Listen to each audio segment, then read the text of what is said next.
अस्सलामुअलैकुम वरहमतुल्लाहि वबरकातुह। बिस्मिल्लाहिर्रहमानिर्रहीम। मौलाना अब्दुर्रहीम पच्छमी रहमतुल्लाह अलैह एपिसोड नंबर 32, जंहिंमें मौलाना अब्दुर्रहीम पच्छमी रहमतुल्लाह अलैह जो इख़लास खुलूस लिल्लाहियत तंहिंजो बयानु थींदो। मौलाना अब्दुर्रहीम पच्छमी रहमतुल्लाह अलैह तक़रीबन पच्छम सिंध कच्छ जे अंदरि 50 वरह सूदी दावत अने तबलीग जो फ़र्ज़ निभायो। हज़ारे माण्हुनि खे अल्लाह जी वहदानियत अने हिकड़ाईअ जो रस्तो ॾेखारियो। इन एतिरे वॾे अरसे अने दौर में मौलाना कॾहिं पण कंहिं वटां कंहिं क़िस्म जो मुआवज़ो यानी बदिलो न ॻीणो, कंहिं वटां रुपयो पण न ॻीणो। मौलाना जंहिं हालात में दावत अने तबलीग जो कम करे रहा हुआ तो वो हालात अड़ा हुआ जे आकाए 12 बच्चों जो गुज़र बसर थिए, खाधे पीते जो बंदोबस्त थिए, ज़रूरी वस्तु मिले, तंहिंजो इंतज़ाम अने बंदोबस्त करे वारो मौलाना खां सिवा ॿियो केर पण आकाए में न हो। मौलाना पिंड रात ने ॾींहुं दावत दीन में मशगूल हुआ, मसरूफ़ हुआ। तंहिंजे बावजूद जे घरें कमाईंदड़ केर न हो, पण माण्हू वटां कॾहिं पण कंहिं क़िस्म जो को मुआवज़ो रुपयो पैसो ॻीणो न। मौलाना अब्दुर्रहीम पच्छमी रहमतुल्लाह अलैह आलिम हुआ ने साथ साथ में बेहतरीन हकीम अने तबीब पण हुआ, यानी वईद हुआ। इल्म तिब जो ज़ख़ीरो किताब जी शक्ल में मौजूद हो। तिब ॼाणंदा हुआ, इल्म तिब जा माहिर हुआ, इलाज अने मुआलजो कंदा हुआ। इलाज करण लाइ करे माण्हू दूर दराज खां लम्हे पंध खां मौलाना वटि अचींदा हुआ। मौलाना अब्दुर्रहीम पच्छमी रहमतुल्लाह अलैह उन्हीं जो जिस्मानी इलाज कंदा हुआ, यानी बीमारी में जेको दवाऊं लागू पे वो दवाऊं ॾींदा हुआ। साथ साथ मौलाना उन्हीं जो रूहानी जो बीमारियूं हुई उन्हीं जो पण इलाज कंदा हुआ। रूहानी बीमारियूं यानी दिल जे अंदर कुफ्र, शिरक, बिदअत, खुराफात, गुनाह, ये जेकी पण बीमारियूं हुई दिल मां कढी दूर कंदा हुआ।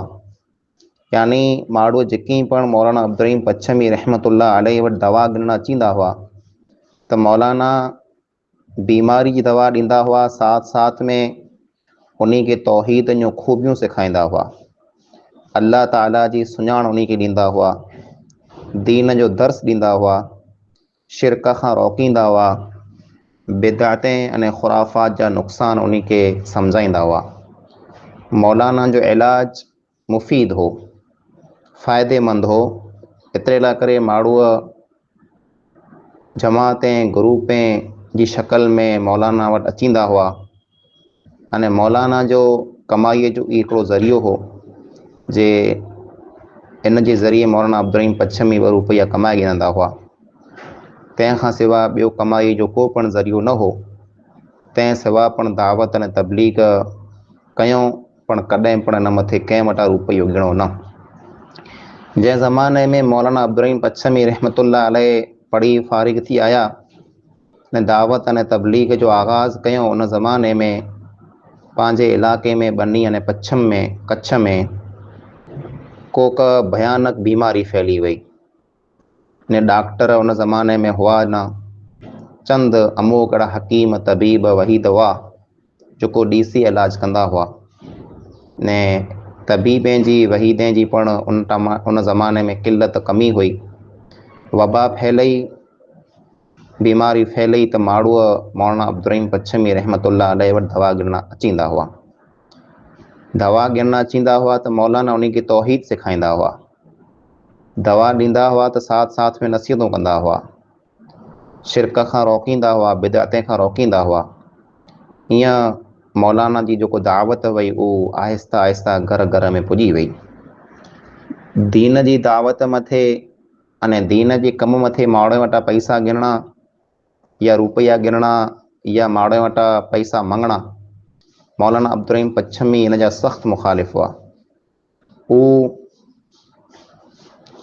पीर मुर्शिद उलमा जेको दीन जी दावत मथे माण्हू वटां पैसा तलब कयूं था, रुपया गिने था, उन्हीं जो मौला रद्द कंदा हुआ। अने इहा आयत पढ़ंदा हुआ जो अल्लाह ताला फरमाए, या क़ौमी ला अस्अलुकुम अलैहि अजरन इन अजरिय इल्ला अलल्लज़ी फतरनी अफला तअक़िलून।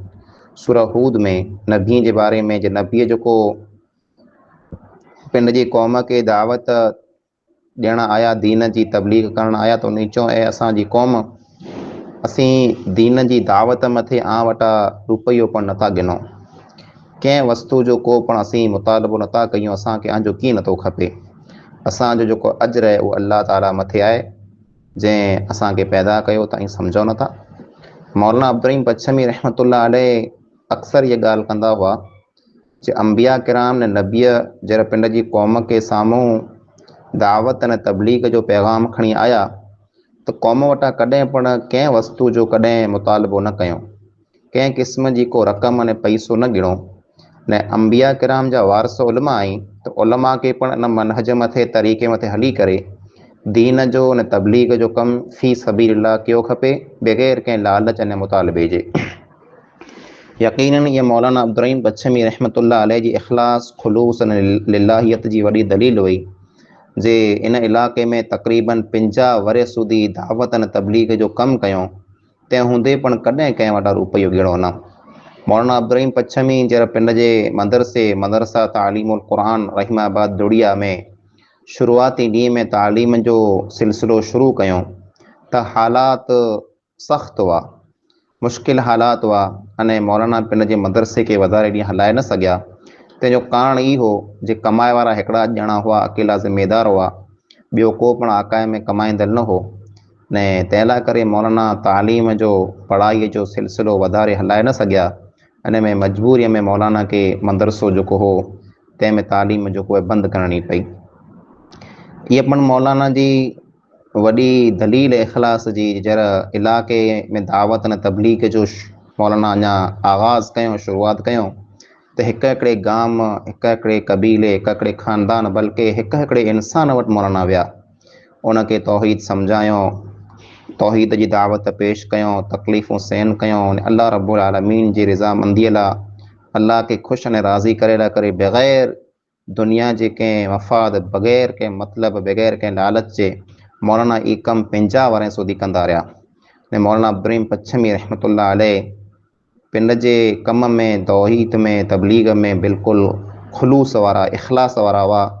तंहिंजी दलील पाण खे उन्हीं जी मुनाजात में मिले थी, जंहिंमें उन चयो हो, दीन ऐं मिलत जे मथे कर मुंहिंजी क़ुर्बानी क़बूल, दीन मिलत जे मथे कर मुंहिंजी क़ुर्बानी क़बूल, अव्वल ऐं आख़िर मूं कयो सभु क़ौल क़ुरानी क़बूल, दोस्तनि जे लाइ कर ही अहद ईमानी क़बूल, ऐं पछाड़ीअ जा सुधारा तूं अची तस्कीन थी।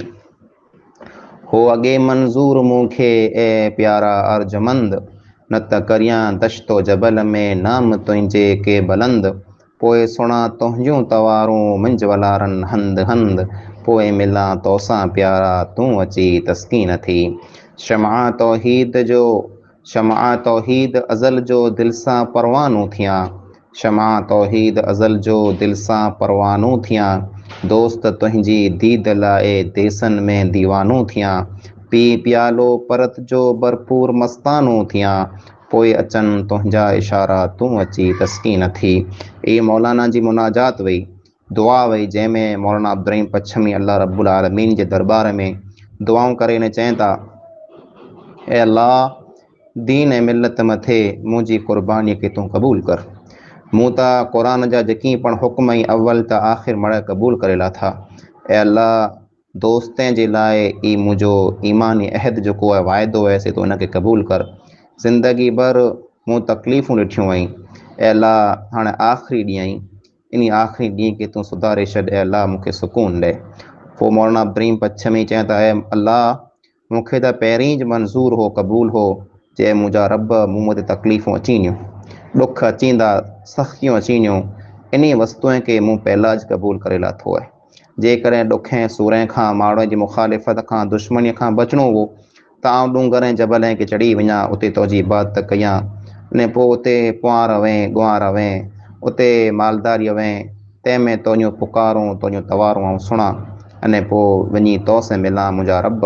पर मूं त पब्लिक में क़ौम में तुंहिंजे नाले खे बुलंद कयो आहे। ही तौहीद जी जेको रोशनी आहे, तौहीद जो ॾीओ आहे, ए अल्लाह आउं इन जो हिकिड़ो परवानो बनणु चाहियां थो। मुंहिंजा रब तोखे ॾिसे लाइ करे, तुंहिंजी मुलाक़ात लाइ करे, तुंहिंजे दीदार लाइ करे आउं दीवानो बनणु चाहियां थो। ए अल्लाह परत जो प्यालो पी डुक भरी आउं भरपूर मस्तानो बनणु चाहियां थो। ए अल्लाह जेसि ताईं तुंहिंजा इशारा अचें, तुंहिंजो बुलावो अचे, ऐं मुंहिंजा रब मुंहिंजी दिलि खे तूं सुकून अता कर।